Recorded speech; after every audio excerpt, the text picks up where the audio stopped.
안녕하세요. 나주마스입니다. 이번 영상은 영어권 문화 수업을 듣는 인천의 한 고등학교 학생들의 미국 문화에 관련된 질문에 원어민 친구들이 답하는 영상입니다. 미국 문화 자체가 샐러드 볼처럼 다양성을 가지고 있기에 원어민 친구들의 답은 참고로만 알아두시길 바래요. Hi, I'm Shelby. 안녕하세요. 아리입니다.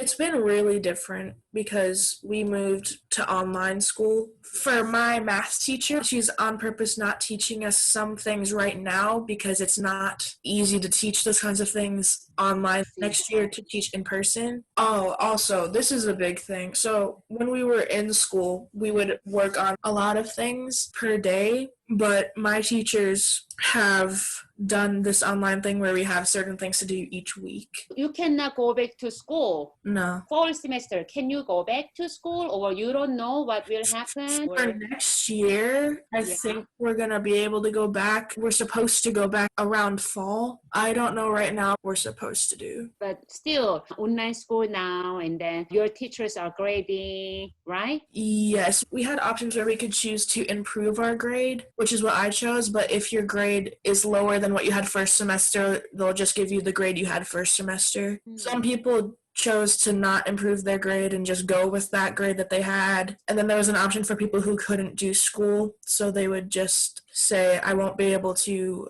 do this, so I'll just keep my grade from last semester. Oh. Our classes, for my school at least, we get assignments through Google Classroom, and we do it there. I've only had one Google Meet, but I usually don't have to. The class usually doesn't have to go on a big call together. It's usually just through videos and instructions. Mm-hmm. Seriously, are you enjoying not going to school? No, I would prefer being at school and learning in school because I'm not used to online learning. So it's been a lot more stressful for me than it would have been if it was in person. Got it. Understand. As far as I know, some students enjoy being stuck at home without going to school. So yeah. Yeah. All right. Yeah, Okay. so that's a tricky one because unlike Korea and some other countries, the US is united. It's like many small countries put together. Yeah. So it's not a clear-cut system, even like the curriculum, the books and stuff. There's very few federal regulated ones. It's really dependent on the state and then the district and so forth. Ann Arbor is a very rich city compared to other ones on average, I would say.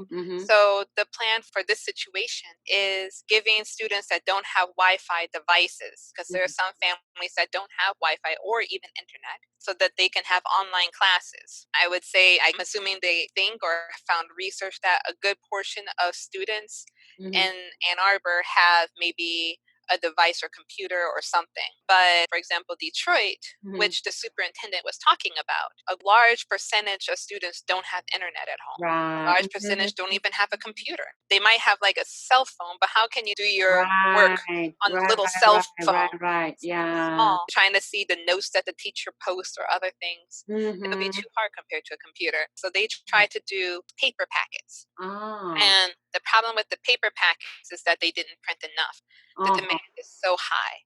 So a large percentage of schools have the paper packets there, and you are supposed to be able to call and go pick it up. But they ran out of paper packets. There's already a big gap between Detroit and Ann Arbor, just for the example. I see. It is making the gap bigger, because that means Ann Arbor can continue with education. It might not be the same as your typical school day, but they still continue in some way. But other schools that are impoverished, don't have enough money or enough of the tools and can't get the material, they kind of get left behind. The other problem is also graduation. This problem with COVID-19 in Michigan started in March. School ends around May, June. What do you do for seniors? Do they graduate? Do they not graduate? What's the answer? So they're still trying to figure out a lot of this, not only with elementary to high school, but also college. What about college students? If they were in their last year, or how about the fact that they didn't finish their classes, do they just move on to My son graduated this year. Ah, Although he cannot join the congratulations. thank you graduation ceremony. He finished everything with online classes. And that's by being in Ann Arbor. So we don't know when students go back to school, right? Nothing is decided yet. Yes, it is drastically changed. And it will be very different for the start of the next school year. As many experts have mentioned, it takes like around 18 months to create a vaccine. And then it's going to take time for that vaccine to be produced. You can't produce it like quickly. It takes a long time. They're estimating that if this vaccine that they're testing works and they start producing it now, maybe they'll have 3 million by like October. The population of the US is 300 million. So they're saying that this is going to be what we call the new normal. It's not going to be the normal before where you can go up, hug you with your normal. It's a new normal that's going to be starting. We have to find a way to implement remote learning in some way, shape, or form in the future.